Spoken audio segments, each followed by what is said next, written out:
This is America's Great Southwest, a vast landscape with a long history of peoples who've inhabited its canyons and plateaus.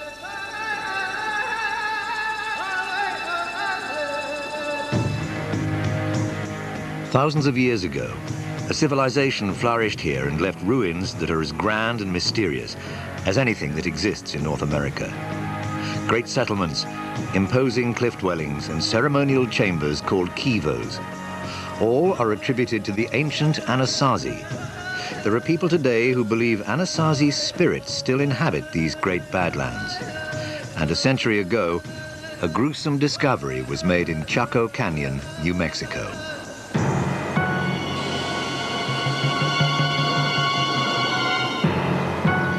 14 skeletons were found in a mass grave. They might have been murdered, or they might have been the victims of human sacrifice. Their fate was sealed in the American West centuries prior to the arrival of any of its familiar peoples, before even the Navajo or Hopi tribes of Native Americans, at the dawn of civilization.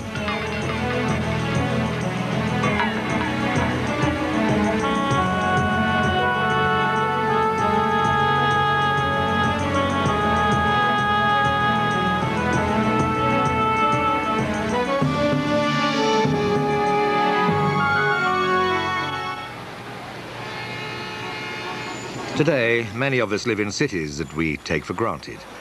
An urban way of life, rational, practical, bustling.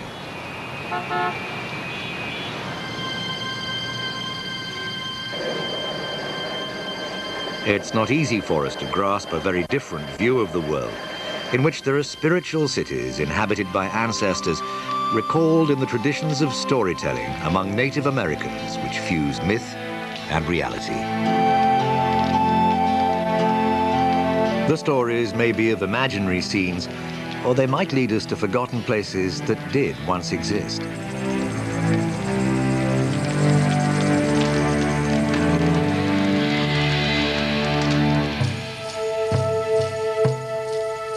This is the Four Corners region of the American Southwest, which has been called that by white Americans because 4 states meet here: Arizona, Utah, Colorado, and New Mexico.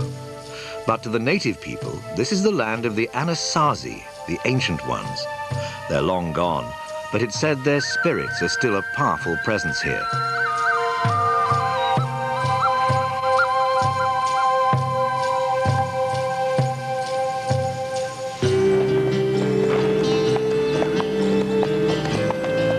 In the autumn of 1897, a rancher named Richard Wetherill was lured deep into this remote and barren land by a story about the Anasazi. His fascination with the ancient ones had begun 10 years before and hundreds of miles away.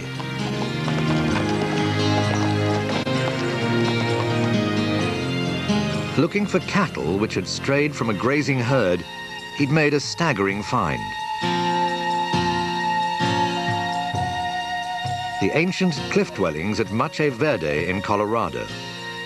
These spectacular buildings and the artifacts found here were tangible evidence of a highly accomplished civilization which had simply disappeared. Later, Wetherill found similar sites in Utah and Arizona, but all these places were, so the legend said, dwarfed by something far more spectacular.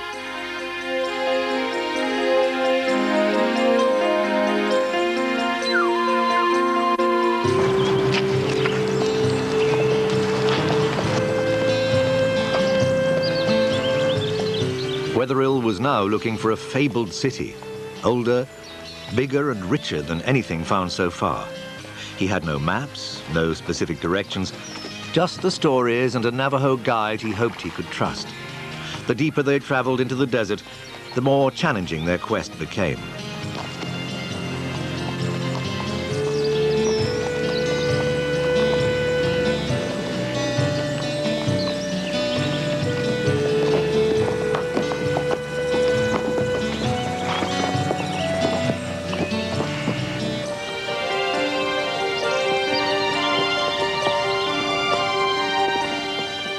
It seemed quite impossible that these parched badlands could sustain a great city, but Wetherill persevered.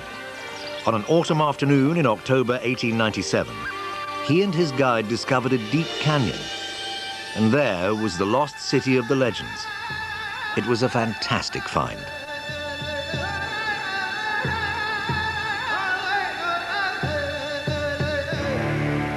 Wetherill was astonished by what he saw. Buildings quite unlike any he'd seen before and never imagined he might discover here.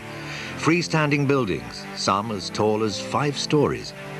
One building alone, which became known as Pueblo Bonito, contained more than 650 rooms.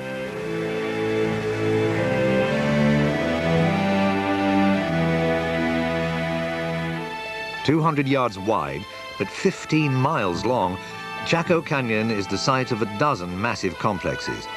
They include over 300 enormous, perfectly round pits, the purpose of which could only be guessed at.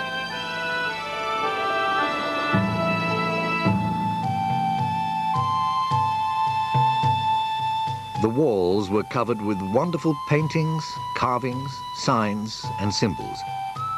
What they meant to the people who created them was unknown. Nothing found in all of North America has rivaled the amazing Chaco Canyon.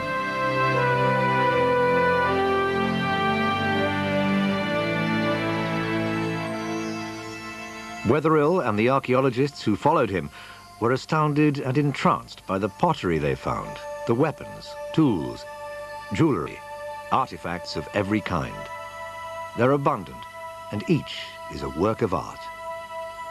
The Chacoan people clearly created one of the great cultures of the ancient Americas. They had a diverse society, many specializations such as pottery and basket weaving, ritual specialists. We already know enough about these people to know that one of the special things about the Chacoan phenomenon is that they created a brilliant civilization of art and all the things that go with it.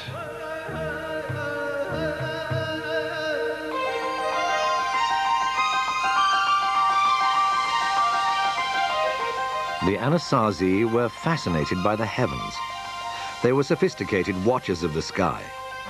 Many believe these 1,000-year-old markings record a spectacular astronomical event, a supernova. A supernova is an exploding star way out in the galaxy, but for a month or two, that single star can outshine the other 200 billion stars of the galaxy. And there's evidence from Chinese and Japanese records that on July 4th, 1054, a spectacular new star appeared.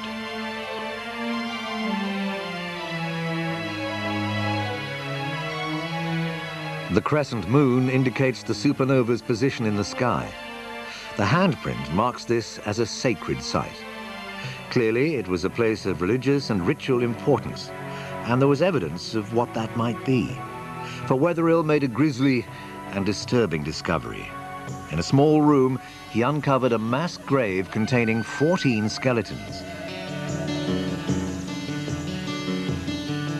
Each was covered with exquisite turquoise jewelry. One of the figures was draped with more than 4,000 pieces of the semi-precious stone. He was almost certainly a man of high-ranking status. The other 13 were women, and the evidence clearly shows they did not die natural deaths.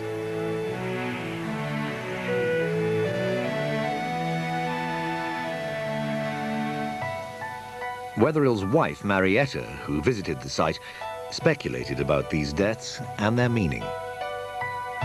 The skeletons of 13 women were lying against the wall, clear around the room, and every one had a hole in their skulls. They were his wives, perhaps, to go to the afterlife with him. The Diary of Marietta Wetherill, 1897.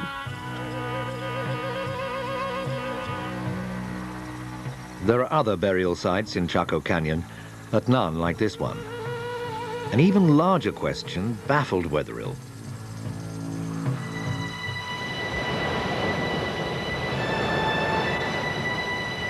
"20 million years ago, Chaco Canyon lay beneath the great inland sea. But when the water receded, only a dry and parched desert remained."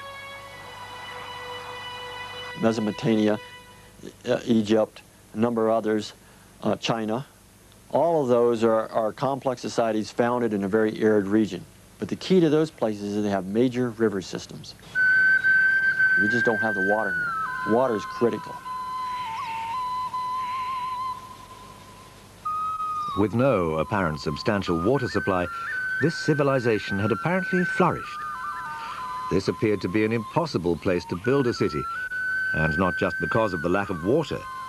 The canyon walls provided the stone for the buildings, but there were a great many timbers used too.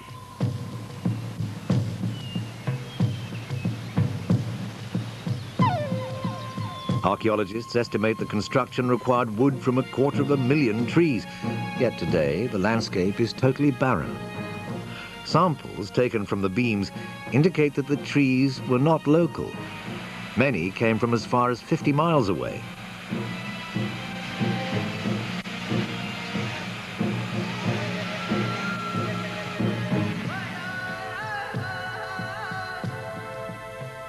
There, stone axes were used to cut and trim them. The Chaco people didn't have horses or oxen or carts with wheels, so here was another puzzle. They must have had some means of transporting timber long distances. Archaeologists have calculated that the Anasazi were here from about 900 to 1250 AD.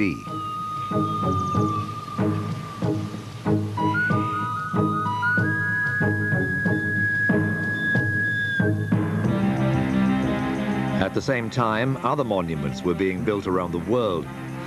Spiraling Muslim minarets were being erected in Asia. The French completed the great Romanesque monastery at Cluny. And the magnificent Russian cathedral of St. Sophia in Novgorod was consecrated. All who visited Chaco Canyon, Wetherill, the modern discoverer, and those who followed, have been greatly moved by the ruins of the civilization that lived here. And many have sensed it's a place haunted by those who must have been forced to abandon it because a calamity of some kind had overwhelmed them. A clue to what that disaster was is to be found in a secret ceremony of the Native Americans, which they've only once revealed to a photographer. A ceremony in which they dance with venomous snakes.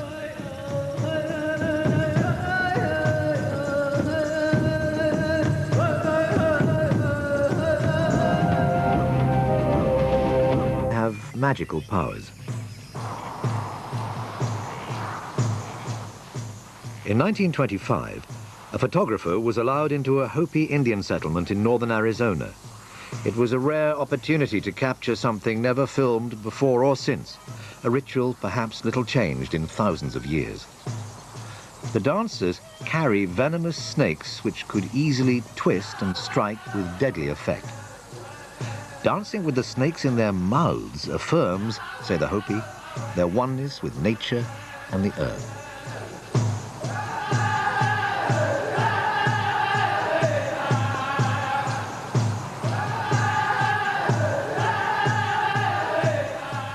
A line of dancers represents antelope, whose galloping feet produce a sound like thunder when heard racing across the landscape. But the clouds must be induced to release their rain.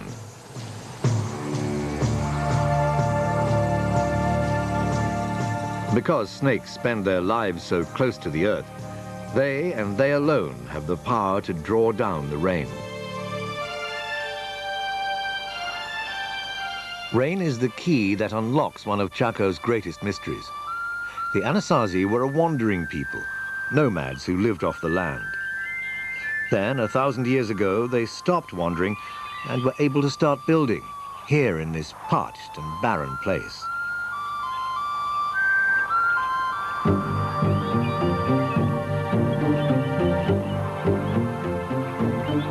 The puzzle of how they achieved this was solved by a new scientific technique, dendrochronology, the study of the tree rings in the timber used to construct the buildings at Chaco.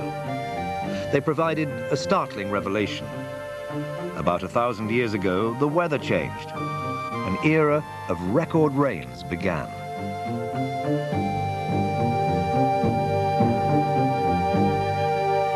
That wet period in the 900s allowed things to happen for these folks. And it could have been, given the psyche of human populations, maybe it was wet enough, and maybe for the first time they saw surpluses that they had never imagined before.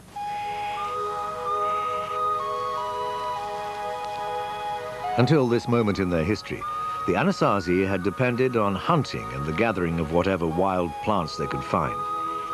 Now they could be farmers. They could grow corn, squash, beans, a dependable and abundant food supply. The ancient people of Chaco Canyon began to build an irrigation system to capture and control a water supply. Their tools were primitive, but they built monumentally. That they were able to do so with brute force is astonishing, and there's a belief that they were aided by superhuman powers.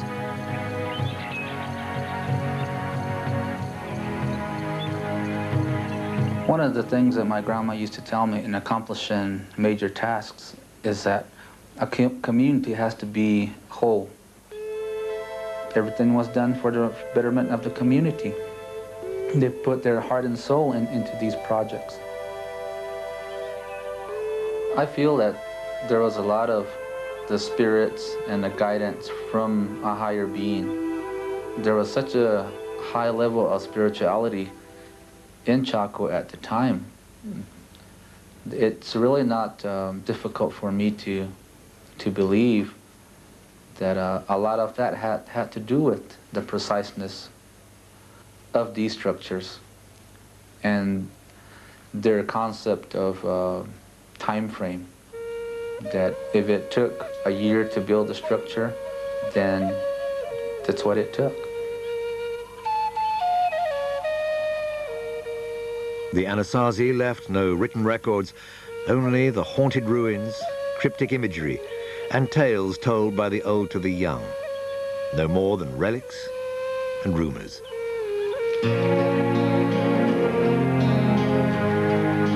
It was an old legend about a magnificent city that had brought weatherill here in the first place.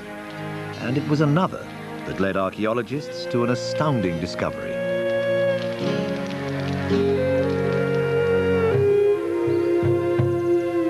It was said that the ancient ones had an immense road system. Archaeologists found nothing more than short, narrow paths. It looked like a story exaggerated in the telling. Then, scientists began to use sophisticated new techniques of aerial observation to see beneath the surface of the landscape. A vast network of roads long obscured by sand and silt suddenly appeared. We know that the canyon itself was the heart of a world that stretched out towards the four quarters, with long, straight ceremonial roadways that run out to so-called Chaco outliers, 30 or 40 miles away in many cases. These roads were very wide, some 40 feet across, as broad as a modern city street. Some were carved into the sheer vertical cliffs of the canyon. As excavations proceeded, archaeologists began to wonder what kind of a city this was. For the number of buildings, there appeared to be very few people buried here. Only about 700 skeletons have been discovered, most of them inside the smaller houses.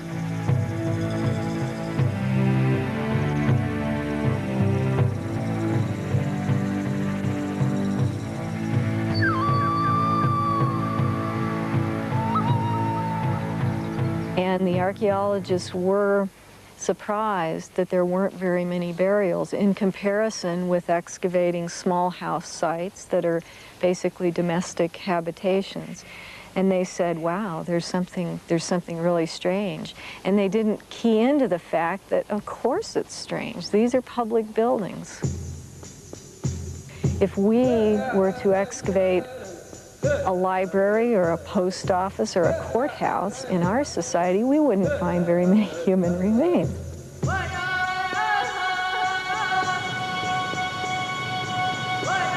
Other clues to the mystery of these buildings may lay buried just outside the canyon.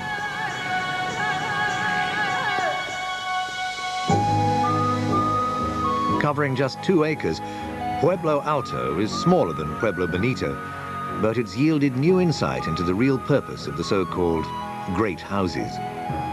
As so often happens at archaeological sites, the rubbish heap proved to be a valuable record. Covering close to 1/4 of an acre, it represents 100 years' worth of refuse. More than 200,000 pieces of pottery have been found in the mound. Smaller shards indicate that there may have once been as many as 1 million pottery pieces. The vast number of pots far exceeds the needs of the estimated population. A clue to why this might be was suggested by the fact that the layers of rubbish vary in depth at different eras.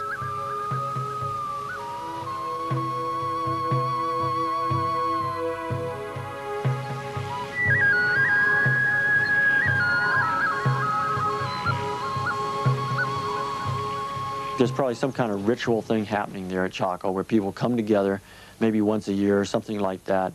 They have ceremonies or some kind of event there, and then the stuff they bring with them they throw away or leave there, maybe intentionally broken and left in the trash midden.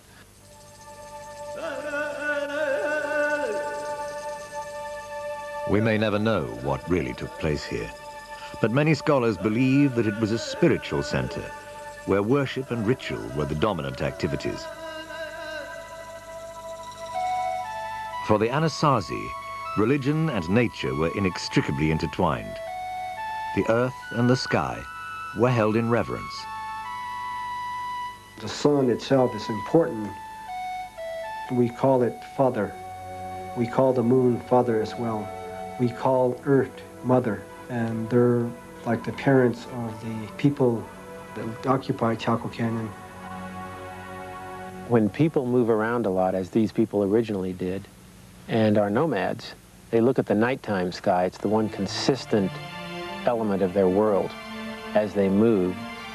But when people settle down, as these people did, now you can watch the daytime sky, and you understand very quickly that cycle of the sun, which creates for you a yearly arena in which to play out your life, so that you can predict when to plant, you can predict when the light is going to almost leave the world and when it's going to return, so that you know everything is unfolding as it's supposed to.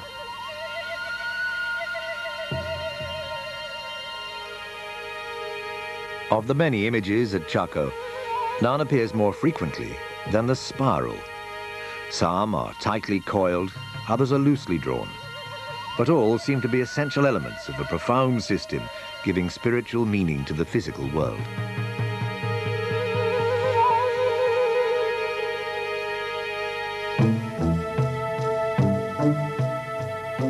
The spiral, etched into the magnificent Fajara Butte, is part of an ingenious mechanism for tracking the movement of the sun.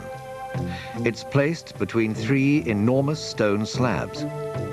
Every year, at the summer solstice, the longest day of the year, the shaft of light begins to crawl across the spiral at sunrise. Then, around noon, it happens.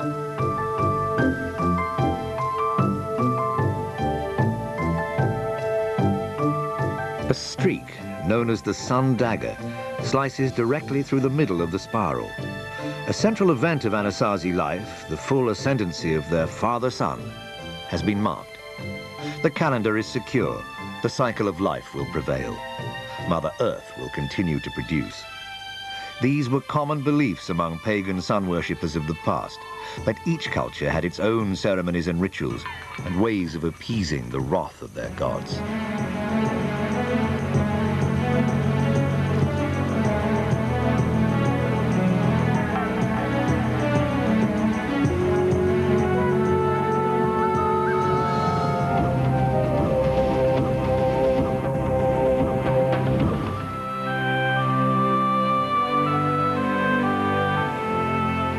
To the uninitiated, many of the structures here look forbidding, and none more so than the underground chambers called kivas, which appear vast and threatening. But for those who worshipped here, it was a place to communicate with the sky. In Anasazi architecture, at Chaco Canyon, for example, many of the great kivas particularly reflect their knowledge of astronomy. And we think the circular shape reflects the view of the heavens as almost the bowl of the night sky. We also think that certain windows existed to let the sunlight in the mornings and in the evenings and shine on the wall and produce a kind of a dance or pattern that they can interpret and monitor the annual cycle.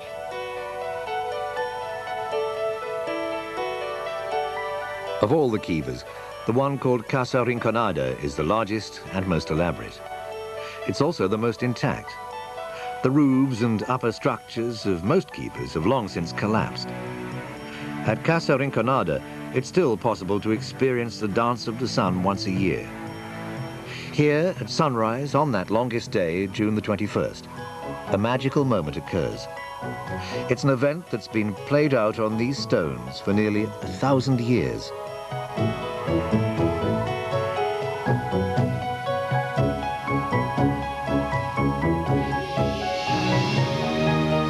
The dawn light pierces the kiva through a small window at the top, casting a golden rectangle on the wall opposite. Slowly, the shaft of light crawls along the stony face to illuminate one niche that receives no light at any other time of the year. You can imagine the darkened interior of this enclosed underground kiva, like a great silo, and the priests and other people waiting in the darkness for the dawn and the light of the midsummer sun shining through the window and illumining a niche that probably contains some image. I think we'll never know what it was. The kiva is a place of living wonder to many people. For park ranger G.B. Cornucopia, this is the essence of the spirit of Chaco.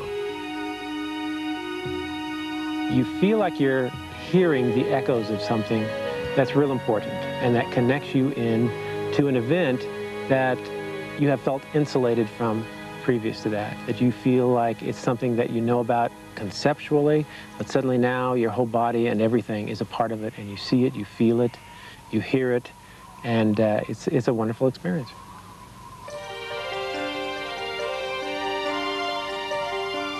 For 250 years, a civilization flourished here. But the people were dependent on what they regarded as the benevolence of their gods, who gave the rainfall they needed to survive. 1150 to 1170, very, very bad drought. And it looks like, because I would say there's a major depopulation of Chaco Canyon. Each one of those successively seems to be one of the worst they've seen, you know, for hundreds and hundreds of years.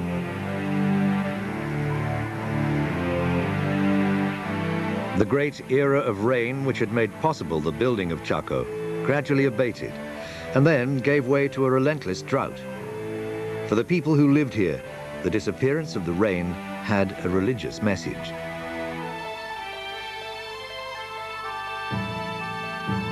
If you anger the gods or the spirits that hold the rain, then they would just withdraw that privilege. We're told that if we go into a ceremony, if we go into an activity without our whole mind, body, and soul, then our prayers might not be answered.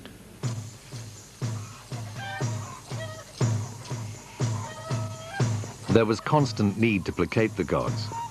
Rituals passed down from time immemorial, captured in this rare film, suggest what may have happened. During this Hopi rain ceremony, the clans gathered to compete in sacred games, much as the ancient Greeks held Olympics to honor their gods.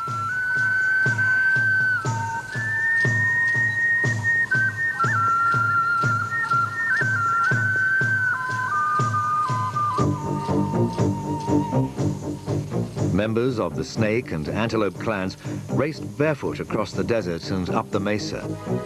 When they'd finished the grueling race, the winner was rewarded for his struggle with a jar of water. It began as a holy rite, but as the years passed, the people of Chaco perhaps developed too great a pride in winning. If so, they might have lost regard for their spirit world.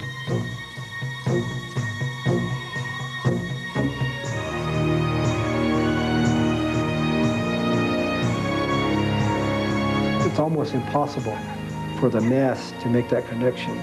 But if one individual within that mass can make that connection, then because of that one individual, nobody knows who that individual is.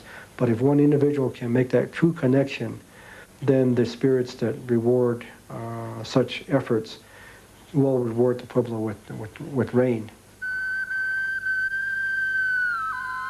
It's possible that conflict arose because a ruler or priest criticized the people, and he might be the one whose grave was found along with 13 murdered women.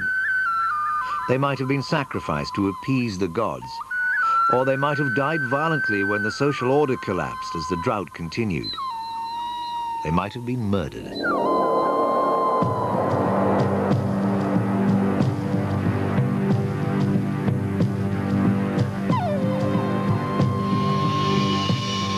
We know that some of the burials in the great houses, some of the people appear to have been killed, whether ritually or otherwise. They have their skulls are smashed and they have broken legs. The precise sequence of events is lost, but it is certain that the rains failed, the crops withered, and slowly over time, the people left Chaco Canyon. It could no longer sustain them. The Anasazi, the ancient ones, were forced to leave this great city.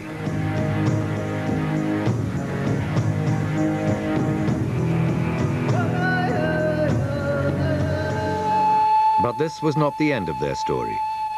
To many Native Americans who lived near Chaco Canyon, these images, called anthropomorphs, record the origins of the ancient ones, the Anasazi. But what do they actually symbolize? I've had Pueblo peoples tell me that when they see the anthropomorphs, for instance, they'll occasionally say, well, that's when we had tails. That's when we lived in the earlier worlds, and we were of a different form then. There are those who believe that the demise of Chaco was inevitable, that the city was just a stop on a long historical journey which their gods had mapped out for them, and that Chaco was not meant to last forever.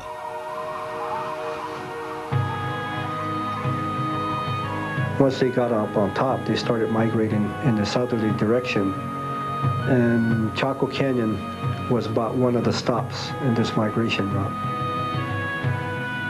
We are in a journey. We've been on a journey since our ancestors came up through the underworld. Our journey isn't built on just 100 years or 1,000 years. There's no time frame. I don't know where the journey is going to end.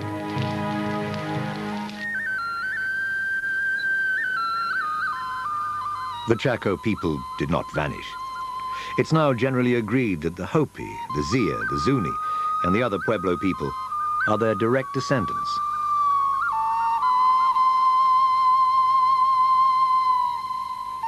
The Navajo may not be. They seem to have arrived in the area long after the Anasazi left. But Anasazi is a Navajo word, and some scholars now regret having taken it up.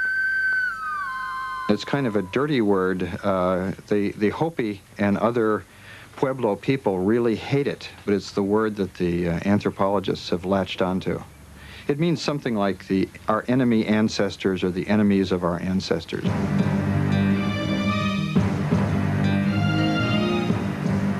"400 years after the original inhabitants left Chaco, and well after the arrival of new tribes like the Navajo, an unfamiliar race of people arrived.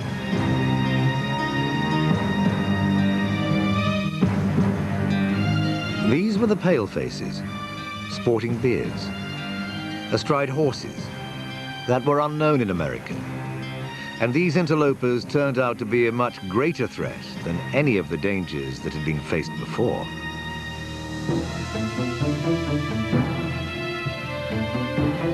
The first Europeans appeared in 1540, drawn to the area by a legend of 7 fabulous cities filled with gold. It might have been Chaco Canyon they'd heard of, in which case its fame was responsible in part for the downfall of the tribes. Along with their desire to plunder the riches of a new world was a mission to convert all pagans to Christianity by persuasion, or if necessary, by force.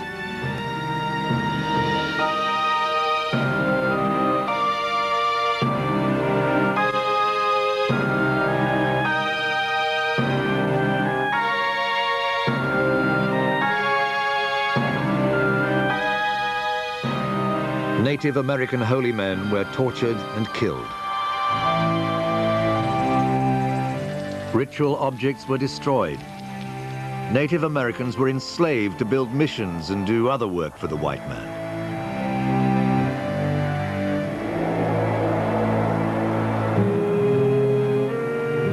Most damaging of all were the diseases the Europeans brought with them, to which the Native Americans had no immunity. Epidemics of viral illnesses such as smallpox devastated the defenseless peoples, and a series of plagues almost wiped them out. There were uprisings against the Europeans, but they all failed. The great migration of the Anasazi from north to south was stopped.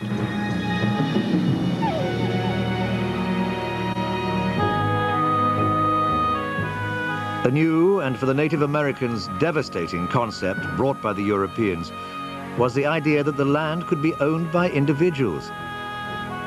This was just one of many new values imposed upon Native American life.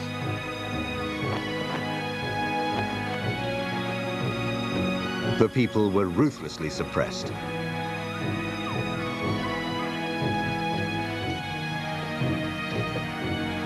Their own language was outlawed, and they were forced to cut their hair short.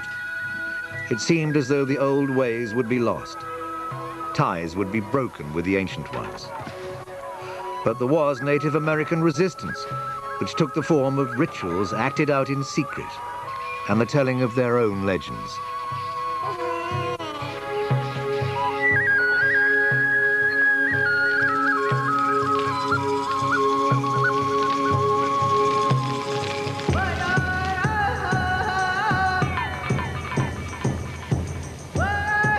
And so it was that Chaco Canyon came to be for Native Americans a secret place where the spirits of their ancestors lived on and could only be reached by those with special powers.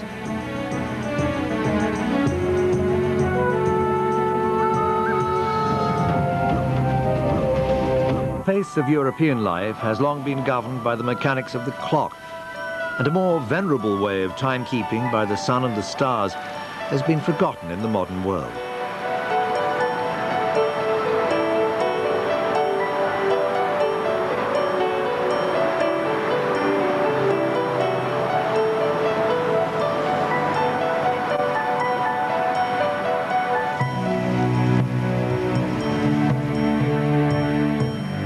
For some people, there's a sense that timekeeping in hours and minutes distances them from more natural rhythms of life and a spirit world like that of Native Americans.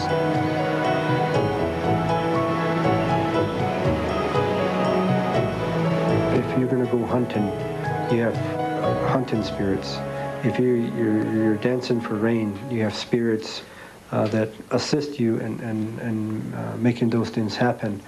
If you're going to compose a song, it's not something that you as an individual were able to compose. It's the spirits giving you the ideas to be able to compose the song.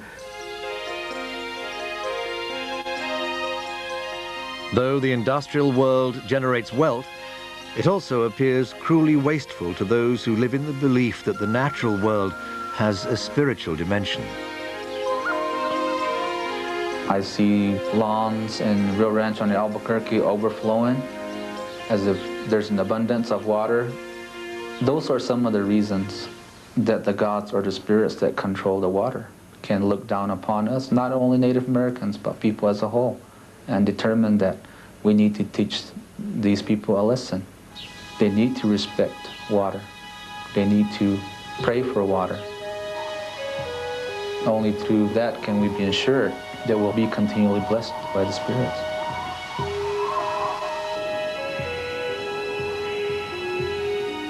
For those who value above all the spiritual dimension, Chaco Canyon has become a special place. Maybe the person feels that they're lost in this world. If they go to Chaco with the understanding and the hopes that they can find their identity or find their direction, if they go in body, spirit, mind, and soul, they'll be able to probably get that guidance without anybody having to speak to that person.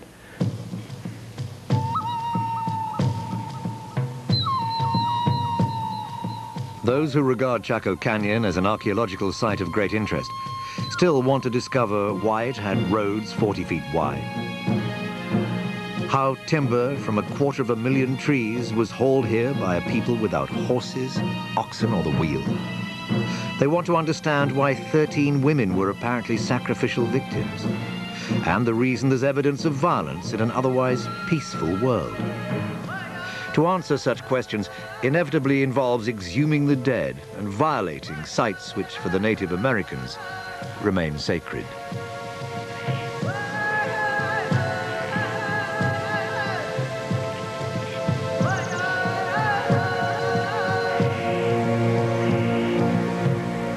We'll go to those locations.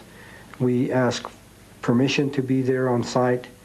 We ask for forgiveness of those people that have gone before us and have excavated the site.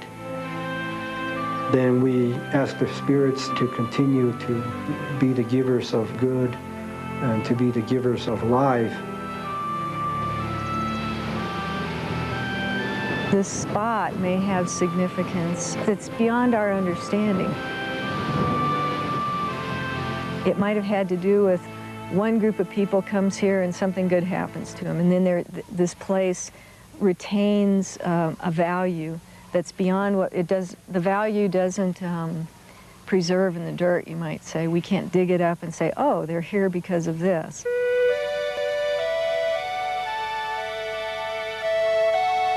The conflict between those who consider Chaco Canyon to be a fascinating archaeological site holding clues to a lost culture and those who regard it as sacred has been joined.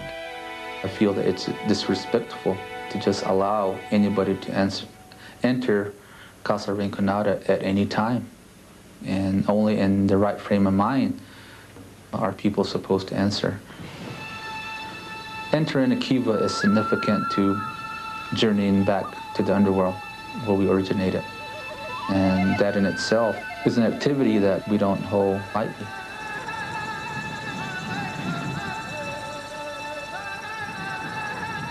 These Native Americans believed they were born deep inside the earth. In time, they came to the surface, took human form, and began a long migration southwards. Chaco Canyon and its civilization were only a stop on a much longer journey, which was halted by the arrival of Europeans. But it will be only a temporary delay.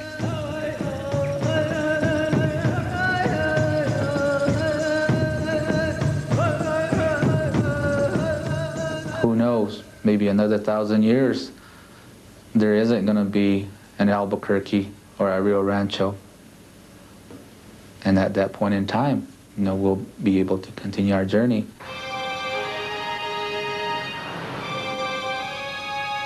The ruins of Chaco Canyon, and of all past civilizations which have faded away, are testimony to the undoubted truth that no nation is immune to the forces of history, and in time will face decline and fall.